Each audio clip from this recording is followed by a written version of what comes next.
That's a whole life policy.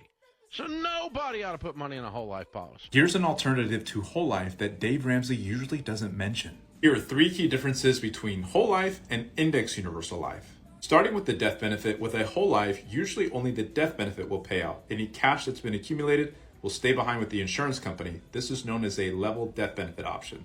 With an IUL, in my experience, most of the time they're set up to pay out both the cash that's been accumulated and the death benefit. This is known as an increasing death benefit option.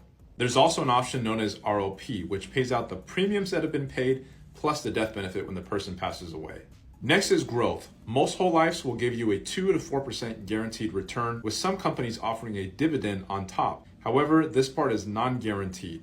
With an IUL, your growth is tied to what's called an index. The performance of the index is also non-guaranteed, but the historical performance is competitive. The minimum amount of interest you'll be credited on an index is usually between 0 to 1%, with the maximum being up to 10 to 15%.